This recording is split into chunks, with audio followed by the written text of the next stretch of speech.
Bonjour, bienvenue à cette première conférence du sommet. Les autres seront des interviews, mais là, c'est moi qui vais vous parler un peu de moi, de mon parcours et de mes valeurs et comment j'ai réussi à les incarner voilà, dans ma vie euh, et ce qui m'a amené du coup à faire ce sommet. Du coup, alors, bah, moi, je suis Stéphanie Vincent. J'ai 44 ans. J'ai grandi dans une famille aimante qui m'encourageait. Voilà, même si ils n'étaient pas forcément à vouloir que je devienne enseignante, par exemple. Par peur hein, enfin, tu vois, les parents, ils veulent toujours nous protéger. Et ben, en fait, ils étaient toujours quand même à m'encourager et voilà, à ne pas me mettre de bâton dans les roues, en tout cas. Donc ça, je les en remercie énormément pour ça. J'avais une grande sœur aussi, très bienveillante, comme une deuxième maman, qui m'a apporté beaucoup. Elle est toujours là. Je l'aime beaucoup. Et elle est professeure, elle aussi. Et donc, je suis d'une famille d'enseignantes à la base, trois grands-parents instits, une maman instite, une tante, une cousine prof des écoles, un oncle professeur, voilà, la grande sœur aussi. Donc voilà, bien entourée. Quand j'étais petite, j'étais quelqu'un de très bienveillant envers les autres. Je n'aimais pas sur la cour de récré que certains ne puissent pas trouver de copains pour jouer. Je m'entendais avec tout le monde, j'étais pas forcément avec les plus en vue, entre guillemets, de la cour de récré, etc., de la classe, qui se mettaient plus en avant, ou enfin, voilà, qui avaient comment, un leadership, qui dégageait une aura ou tout ça. J'allais plutôt vers d'autres plus discrètes, voilà, des amies bienveillantes, on avait les mêmes valeurs. Mais j'étais quand même ouais, acceptée par tous. Je pense que j'ai jamais été embêtée par les autres. Même, enfin, j'ai juste une fois au collège où j'ai le souvenir que une personne a voulu me dire quelque chose de faux sur une amie d'enfance pour un peu couper la relation. Je pense qu'elle était plus en souffrance parce qu'elle n'avait pas d'amis d'enfance ou proches, enfin à ce moment-là. Et voilà, et en fait, ça m'a fait vraiment mal au cœur. J'avais pas compris en fait pourquoi elle faisait ça. Moi, je suis allée demander à ma copine, et c'est vrai ça, et tout ça, elle m'a dit non et tout. Donc moi, je suis assez, je suis assez fidèle et assez allée demander naturellement. Et bah, en fait, ça m'a fait mal au cœur, pas pour moi, mais pourquoi elle faisait ça et pourquoi, voilà, quel était son but. Et j'étais triste pour elle. Voilà. Du coup, je cherchais toujours, voilà, à être bienveillante envers les autres. Euh, J'avais un petit côté leadership quand même parce qu'on avait, quand bon, j'étais bonne élève et quand on avait fini de travailler, ma maîtresse de CM2, de CM1, CM2, nous donnait des petits extraits de pièces de théâtre à faire et elle nous disait bah, vous pouvez vous entraîner dans la cour de récré si vous voulez ou on va lire ça en classe et tout. Et en fait, bah, on l'a fait avec des copines. J'aurais dit ah ouais, on va demander à la maîtresse si on peut monter la pièce et tout, etc. Donc je l'ai fait, j'ai ramené des déguisements de la maison sans rien dire, enfin, en ne demandant juste l'autorisation à ma mère, mais je lui avais pas raconté le projet. J'ai servi un peu, enfin j'ai été actrice, j'ai été, voilà, je fournissais un peu le matériel, j'ai aidé à dire ouais là tu peux dire ça un peu plus, tout ça, metteur en scène, etc. Et du coup, ouais, j'avais un petit côté où voilà, ce projet-là me motivait et je mettais ça en place sur la cour de récré. On allait dans la classe avec l'autorisation de la maîtresse pour montrer aux autres en fait. Et après, elle dira, ah, c'est sympa et tout, montrer à la classe du directeur s'il veut bien, voilà. Et puis après, on partait dans toutes les classes. Il y avait deux classes par niveau du CP au CM2. Du coup, voilà, on faisait un peu le tour et ça m'a beaucoup apporté. J'aimais apporter voilà, du rire, la joie de vivre aux autres. Du coup, ouais, l'amour, la joie de vivre sont déjà deux de mes valeurs. La famille, j'en ai parlé aussi. J'étais très famille, j'étais très, bon, à partager, à aimer, voilà, être, disponible, pour ma famille, ça c'était important et ce besoin d'harmonie aussi, que tout le monde se sente bien, aimé, puisse trouver à jouer, enfin et cetera. J'avais une dernière, de mes 5 valeurs que je me suis mise, accrocher d'ailleurs dans la voiture pour me rappeler un peu, toutes ces valeurs, c'est la foi. Oui, alors moi je suis pratiquante, mais je crois que j'ai foi dans les autres depuis toute petite parce que, je suis pas d'une famille pratiquante, j'ai juste fait le caté et cetera, le baptême caté, voilà et après il y a eu une grande période de pause, mais j'ai toujours eu foi en l'autre. Heu et voilà, ça m'a amenée aussi au collège, au lycée à aider, des amis. J'avais, une amie d'enfance que j'ai aidée, enfin en permes, elle avait du mal avec les maths et moi j'aimais beaucoup les maths et du coup j'ai trouvé elle était plutôt littéraire, j'ai trouvé des histoires pour lui expliquer les maths et j'aimais transmettre et voilà, j'avais la foi qu'elle allait y arriver, quoi. Du coup, bon, donc voilà, 5 de mes grandes valeurs, aujourd'hui que j'ai, mis en fond d'écran sur mon smartphone et dans ma voiture, c'est donc, l'amour, la foi, la famille, l'harmonie et la joie de vivre. Je vais détailler un peu plus, mon parcours. Après, je suis allée à la fac, donc j'ai pas eu trop de difficultés, à part au lycée où je traînais un peu, je procrastinais, mais j'ai eu mon bac de justesse, je l'ai eu et j'aimais un peu toutes les matières. J'ai fait un bac S à l'époque, du coup on devait travailler un peu toutes les matières pour l'avoir. Je suis partie, en biologie, j'aimais beaucoup la géologie, mais c'était pas le domaine principal. Du coup, je me suis pas, épanouie là-dedans. En plus, j'étais à 80 kilomètres de chez mes parents, donc c'était assez dur pour moi de vivre seule dans un appart. Alors j'avais le confort d'un studio, le confort, après quand j'ai eu mon permis, de la voiture, le confort de financier, de pouvoir m'acheter, mes courses et tout ça et cetera. Mais ouais, j'étais seule, donc j'allais, au logement du Crous pour, aller voir les copines, discuter, manger avec elles et cetera. J'avais besoin de connexion et donc ça me manquait tout ça et c'était difficile, même si bon voilà, je cherchais du coup une matière qui me plaise. J'avais abandonné l'idée, au début du lycée d'être prof de maths parce que, après avoir eu un super prof de maths au collège, j'ai eu un prof, voilà qui aimait sa matière mais qui avait un peu du mal à transmettre. Hem et du coup, ben, j'avais laissé tomber cette idée et j'ai fait des centres aérés, j'aimais beaucoup les enfants et j'ai cherché, alors qu'est-ce que je peux faire d'autre que bio et tout? Donc je suis partie, j'ai une amie qui m'a parlé de la licence de psychologie. Bon déjà il y avait le DUG à l'époque, donc je suis partie là-dedans parce que j'aimais beaucoup les autres, j'aimais bien apprendre des autres. Donc ben, j'avais surtout, l'image de la psychologue clinicienne qui, accompagne les autres, hem, mais je connaissais pas encore tous les domaines de psychologie, psychologie du travail, social, psychologie du développement de l'enfant, neurosciences et j'ai beaucoup aimé justement neurosciences, psychologie du développement de l'enfant, pour apprendre, le développement naturel. Psychologie sociale avec les autres, on a dû faire un peu des tests, des expériences et tout pour voir comment on réagit.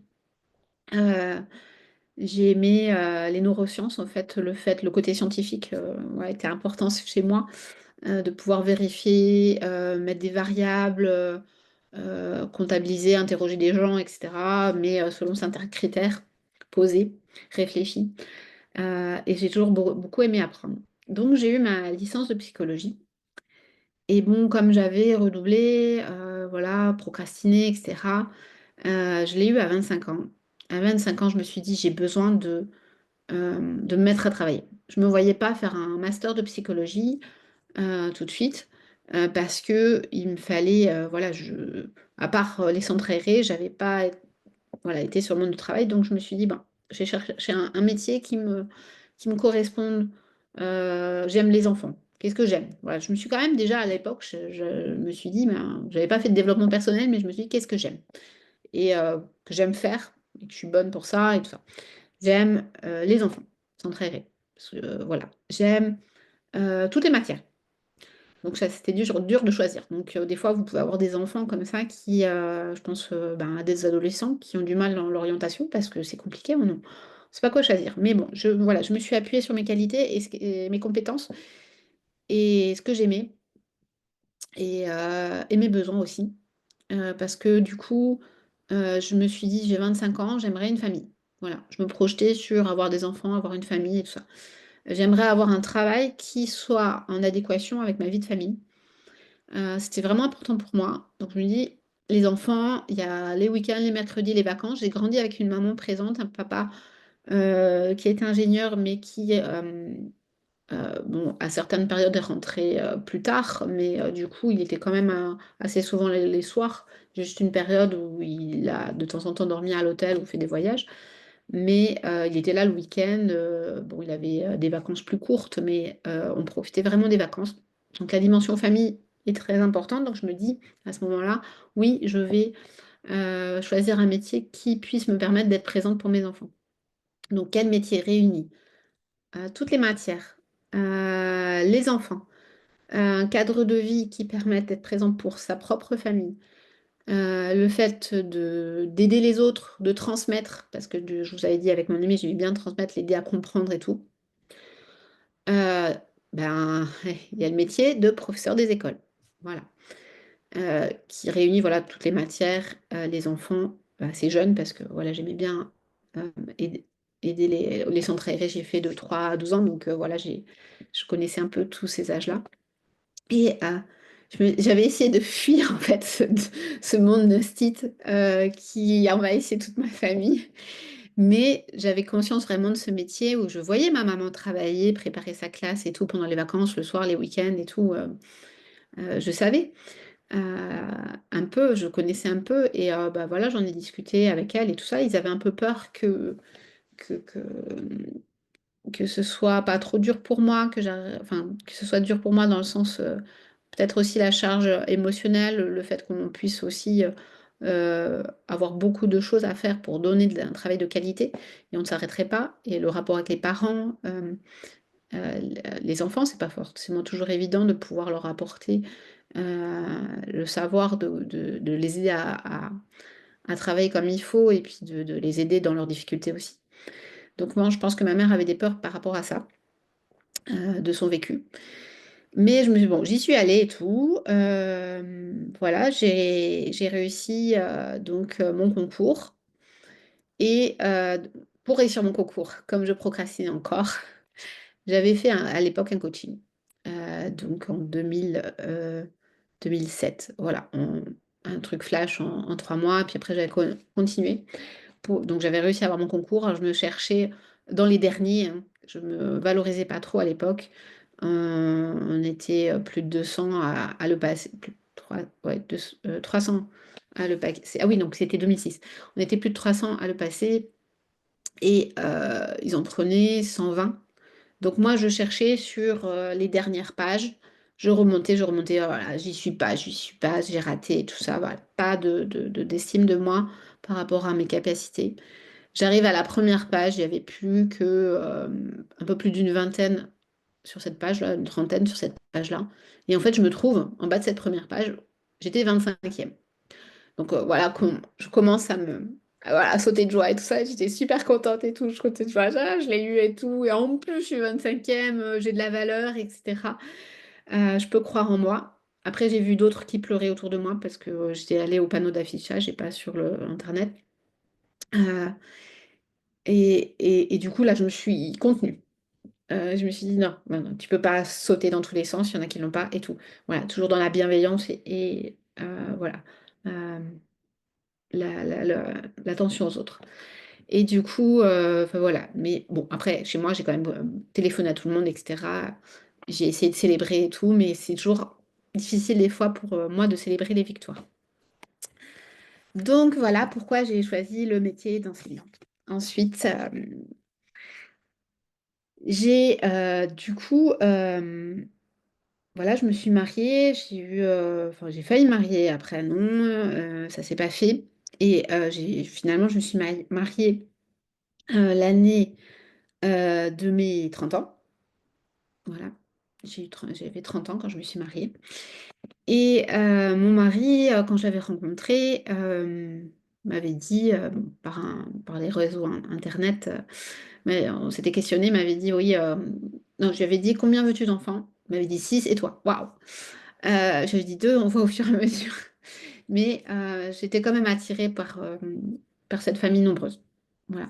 C'est vrai que ça m'attirait, mais c'était l'inconnu. Mes petits défis, voilà. J'aime bien les défis, j'aime bien le jeu, mais y aller avec bah, ce qu'on peut faire, voilà, mes capacités du moment. Du coup, je vais vous détailler un peu mes valeurs. Du coup, ben, vous avez compris, à la famille, j'en ai déjà parlé. J'ai besoin de partager avec ma famille, j'ai besoin d'en profiter, j'ai besoin de contribuer. J'ai l'impression de contribuer au monde en amenant mes enfants, enfin, en les rendant empathiques comme moi. Ils aiment accueillir les amis, etc. Donc, ils aiment aider. Du coup, ça, c'est important pour moi. Euh, du coup, ma foi, j'en ai déjà un peu parlé.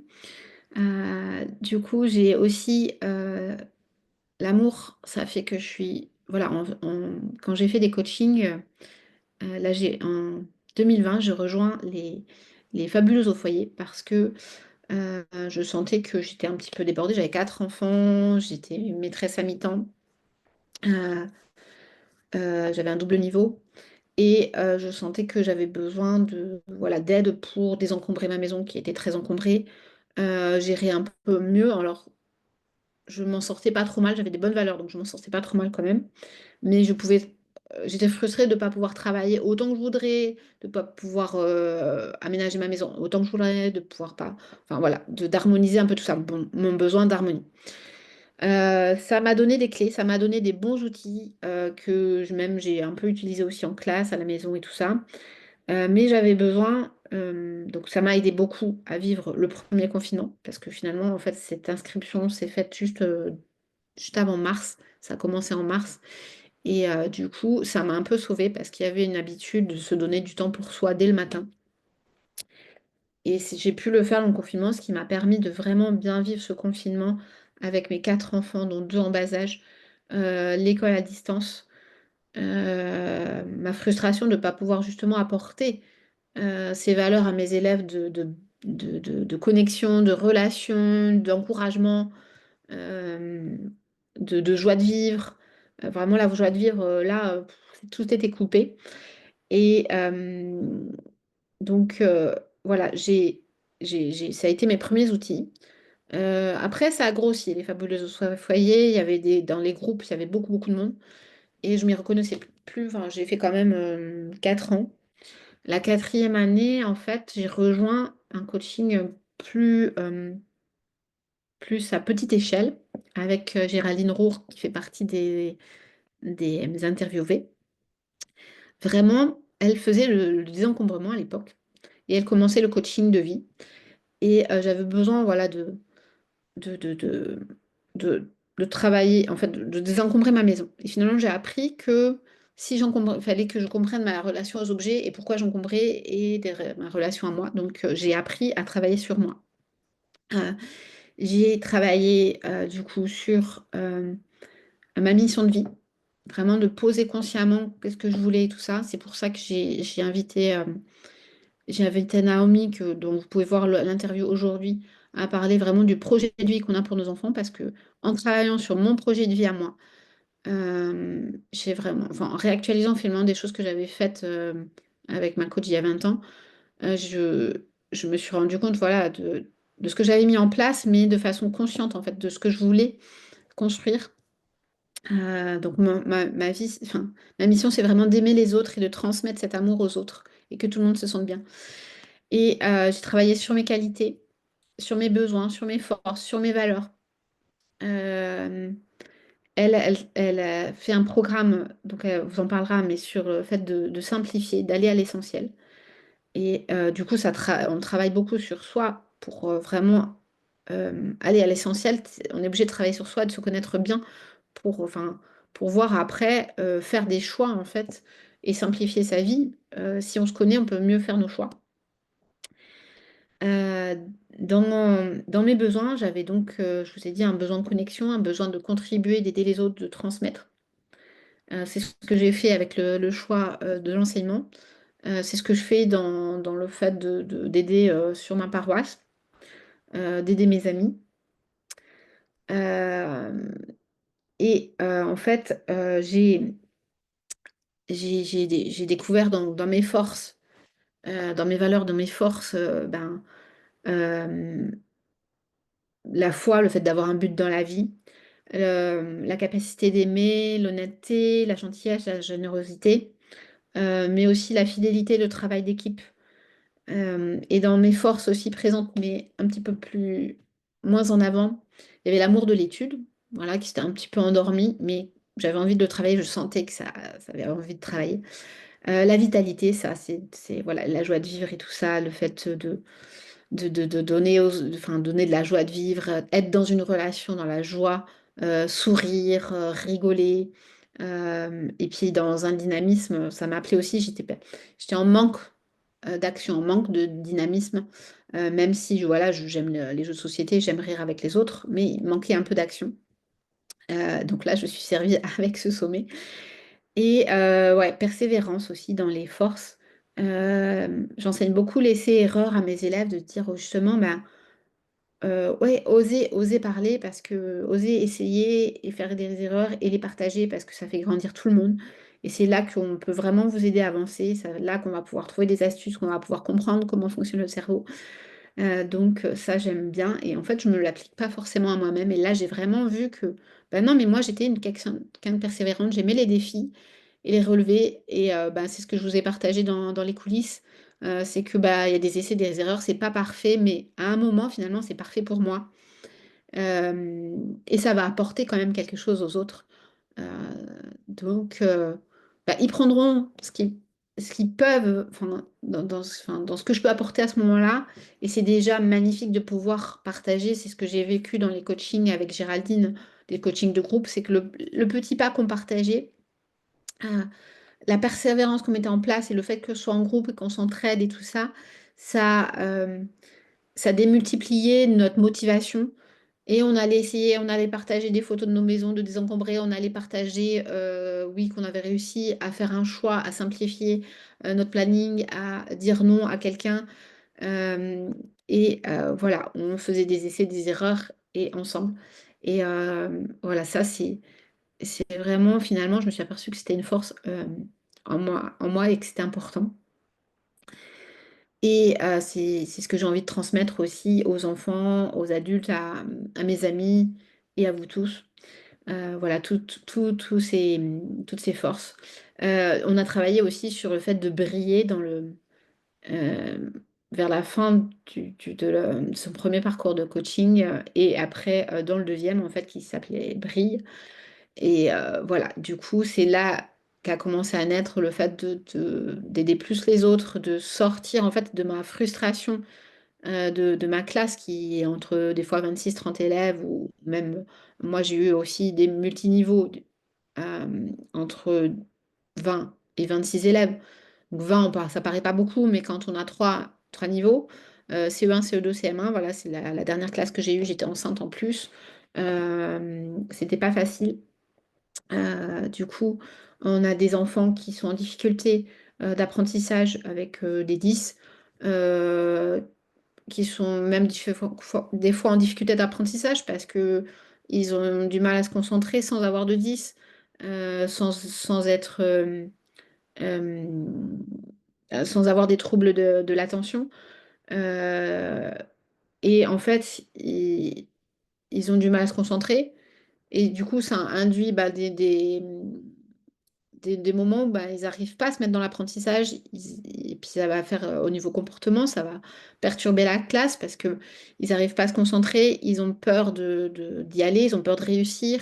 Et, et puis en fait, quand on a un triple niveau, quadruple niveau, même un double niveau, j'ai même double niveau, je me rappelle quand j'avais CE1, CE2, même pendant le confinement, j'avais des CE1 faibles, des CE1 forts, des CE2 faibles, des CE2 forts, et j'essayais d'adapter le travail, donc j'envoyais 4 euh, 4 parcours de travail, on va dire, dans la journée. Et le matin, quand je vais à l'école, j'essaye de photocopier en fonction, soit les fiches, que ce soit les ateliers, de proposer différents parcours.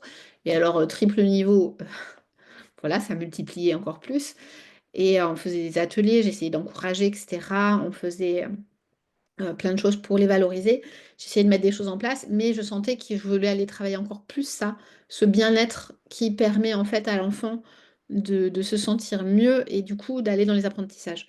On travaille sur les émotions de plus en plus à l'école, mais on travaille pas sur ce qui est en amont. Les émotions, c'est des indicateurs des besoins non remplis. Et du coup, là, vraiment, avec mes coachings, j'ai pris conscience en fait de tout ce que moi, je mettais en place naturellement pour aider les élèves et tout ça. Et j'ai posé des mots en fait sur ce que je faisais déjà.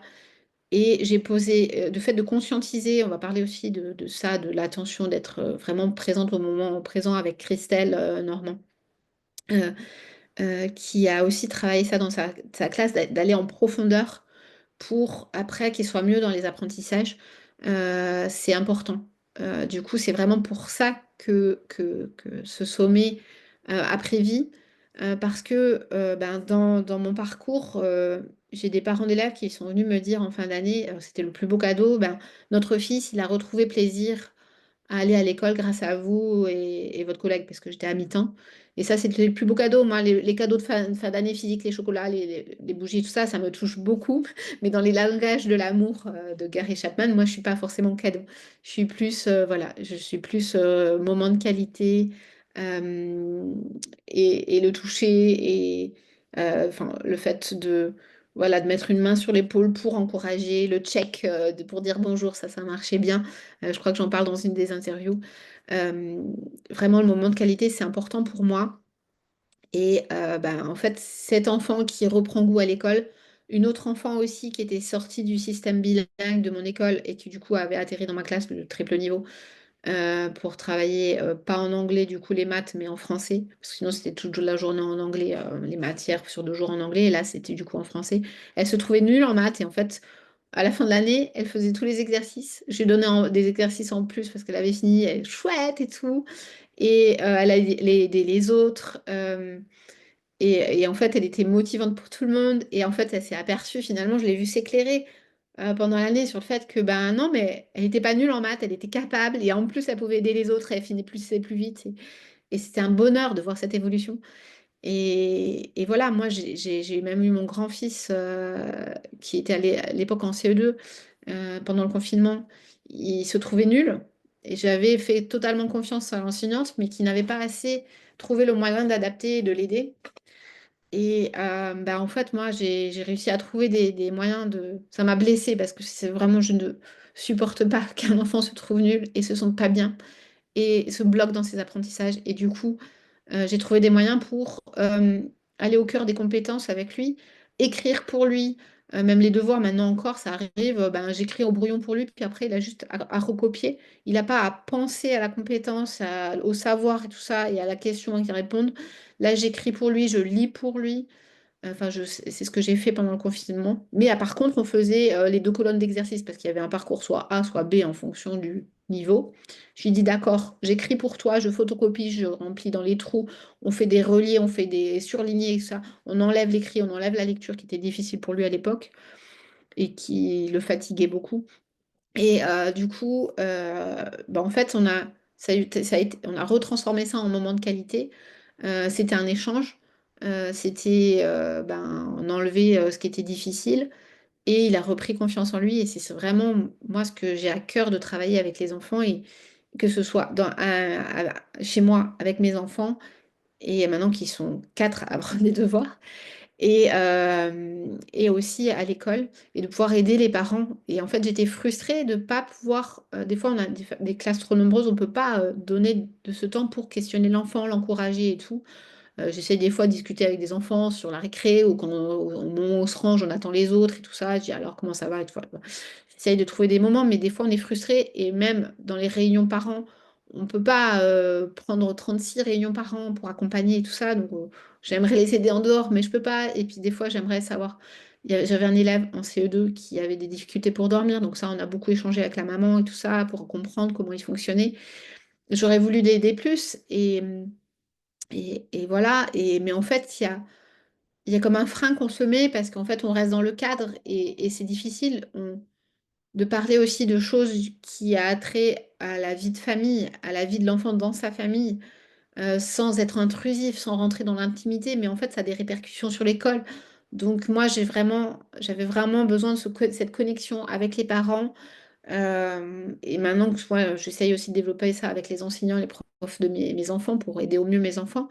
Ben voilà, d'expliquer un peu enfin, sans livrer toute l'intimité de la famille, mais d'aller questionner, voilà, d'être bienveillant et dire bah, comment on peut améliorer ensemble. Donc voilà pourquoi, bah, avec la frustration que j'avais bah, pendant mon congé parental pour ma dernière là, qui fête aujourd'hui, oui c'est aujourd'hui qu'elle fête ses 18 mois, donc 1 an et demi, bah, en fait m'est née cette envie de faire ce sommet virtuel, enfin d'accompagner autrement les autres. Et donc voilà comment j'ai cheminé vers voilà, de trouver une solution pour accompagner en dehors les parents, mais aussi les enseignants parce que j'avais des collègues qui faisaient des remplacements, qui n'avaient pas forcément l'expérience ou, enfin beaucoup d'expérience ou qui du moins se retrouvaient dans un double niveau qu'elle connaissait moins, etc. ou qui était difficile même si elle connaissait. Et j'ai toujours eu à cœur de partager ben, sur les difficultés de la classe, comment on peut améliorer, ben, avec tel élève, j'aimerais bien trouver des solutions. C'est comme ça qu'avec Christelle, du coup, on avait partagé sur ce qu'elle avait commencé à mettre en place dans dans sa classe sur l'attention. Et bah, c'est comme ça qu'après, je savais qu'elle avait commencé elle aussi à accompagner en dehors les parents, les élèves. Et ben, en fait, je l'ai retrouvée récemment. Et ben, du coup, ça m'a encore plus confortée quand j'ai vu son parcours, ce qu'elle a mis en place maintenant. Donc, elle a arrêté d'être enseignante pour justement se donner à fond dans l'accompagnement. Et c'est magique tout ce qu'elle peut apporter aux autres, petits comme grands d'ailleurs. Et du coup, voilà, j'avais vraiment à cœur d'apporter cela aux autres, que je fais naturellement du coup avec les élèves, avec des amis. Euh, et puis, ben, dans mes coachings aussi, après avoir fini les coachings avec Géraldine, j'ai été marraine d'un groupe et que j'ai essayé d'encourager, de mettre le focus sur les objectifs, sur les réussites, les petits wins du début de semaine, les objectifs de la semaine. Et groupe dont faisait partie Anaëlle, qui a interviewé, dont vous pourrez voir l'interview en fin de semaine. Et elle aussi, je l'ai vue évoluer parce qu'on s'était rencontrés aussi à des journées où on était réunis par Géraldine avant d'être marraine de son groupe. Et j'ai vu la belle évolution et c'est magique de pouvoir proposer un accompagnement comme ça et d'aider l'autre à avancer, d'aider l'autre à faire ses petits pas. Et c'est comme quand je dis aux élèves d'aider les autres, c'est vraiment dans l'optique d'aider, de ne pas faire à sa place. Et c'est vraiment ça que j'ai envie de faire, de vous apporter avec ce sommet, avec les différentes personnes que j'ai invitées, que ce soit sur l'affirmation de soi, que soit sur l'attention, que ce soit sur les disputes, que ce soit sur se recentrer sur ses valeurs, sur sa famille, sur ce qu'on a envie d'apporter, son équilibre travail-famille, que ce soit sur voilà, tous les sujets, sur la connexion. Enfin, voilà, finalement, vous entendrez dans toutes les interviews des valeurs qui me sont importantes. Euh, Même les huiles essentielles, c'est mon côté un peu aller passer par le côté naturel, la nature et tout ça. Et du coup, revenir aux fondamentaux, revenir à ses valeurs, revenir à soi, ça va impacter les enfants. Que vous soyez enseignant, parents, grands-parents, que vous soyez même, que vous ayez envie d'apprendre vous-même, d'aller dans les apprentissages, où vous sentez que vous avez envie de grandir en vous, je pense que vous allez pouvoir trouver, en vous écoutant, en faisant résonner un peu ces valeurs, ces forces que vous avez en vous. Quand vous aurez des choses qui vous feront écho, c'est que ça vient toucher ces forces, ces valeurs. Eh bien, voilà, ça vous impactera et ça impactera autour de vous. Ça, j'en suis persuadée. C'est ce que j'ai vécu dans les coachings, auxquels j'ai participé. Et c'est aussi, ben, ce que j'ai vu, chez mes élèves, ce que j'ai vu, chez mes amis, ce que j'ai vu dans tout ce que toutes les personnes, avec lesquelles j'ai pu parler, avec lesquelles j'ai pu vivre des choses, que j'ai pu, commencer à accompagner, à encourager. Donc mais voilà, prenez le temps, voilà, petit exercice, que vous pouvez faire sur le groupe WhatsApp, ou même ne serait-ce que pour vous-même, ou même m'envoyer en privé, parce que du coup, avec le groupe WhatsApp, vous avez mon numéro. Vous pouvez aussi envoyer des messages privés, n'hésitez pas, ou par mail. Posez vos valeurs. Voilà. Essayez de trouver au moins 5 valeurs. Moi, la première fois que j'ai travaillé dans le coaching, sur mon coaching parental avec Naomi, je suis je suis dans un groupe avec elle, on me posait toutes les valeurs qu'on voulait transmettre à nos enfants, et alors là, j'ai fait une liste de 10, 15 valeurs. Je dis: «Non mais c'est trop, je vais pas pouvoir me les rappeler», et c'est pour ça j'ai écrit en fait, voilà, je sais plus, en septembre-octobre, au moins 5 valeurs dominantes, que j'ai envie de vivre au quotidien, que j'ai envie de me rappeler, d'avoir sous les yeux. Et j'étais pas à vouloir m'afficher, ouais, mes valeurs, dans ma maison et tout ça, alors que des fois, dans la classe, on va aller afficher les règles de vie, afficher les bonnes valeurs et tout ça. Je me suis dit: «Non mais si, c'est important d'afficher ça», parce qu'après mes enfants vont, voir ça, et finalement ils m'en parlent, et puis je me suis dit: «Oh allez, un petit truc suspendu au rétroviseur de la voiture, ça ça va ça va faire office de déco, ça va pas trop se voir». En fond d'écran, je l'ai pris en fond d'écran sur mon téléphone, et je vous le partagerai. C'est pareil, c'est pour moi, ça se voit pas trop, et finalement, mes enfants se sont mis à lire ces 5 valeurs, amour, foi, famille, harmonie, joie de vivre, et en fait, ils m'ont questionnée. Du coup, j'ai dû expliquer ce que je mettais derrière aussi, et pourquoi c'était important pour moi. Donc voilà, petit exercice, écrivez vos 5 valeurs, et puis je sais pas, mettez-les sur un post-it à un endroit où vous les verrez, peut-être même ne serait-ce que dans le placard de la salle de bain que vous ouvrez, si, vous n'êtes pas à vouloir les mettre, en gros sur votre mur.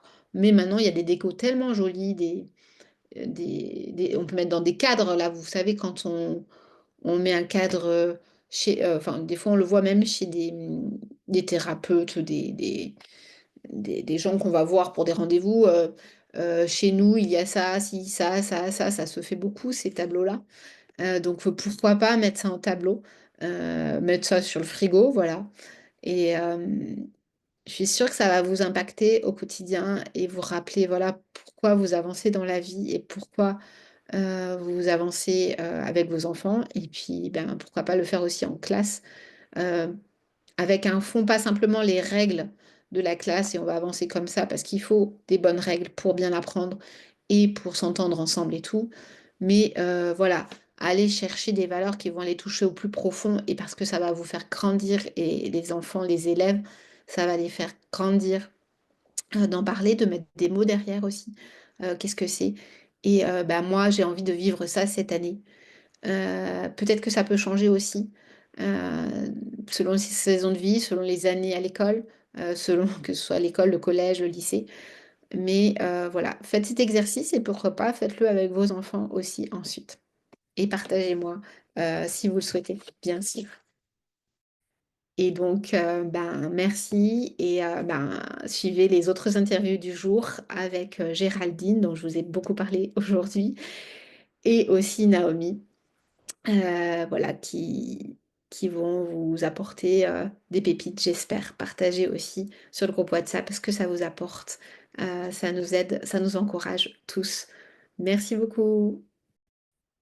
Alors je complète, un petit peu en vous disant que, ben, comme j'ai à cœur, que vous me partagiez, vos pensées, vos réflexions, vos cheminements, besoin d'aide pour, vos enfants, pour vos élèves et cetera, hem, ou pour vous-même, n'hésitez pas à, profiter d'un appel offert avec moi. Je vous mets le lien, vers, la plateforme, Calendly qui vous permettra de prendre un rendez-vous selon les horaires que je vous propose et si vous ne trouvez pas, le bon horaire, n'hésitez pas à venir vers moi pour, un horaire, le soir.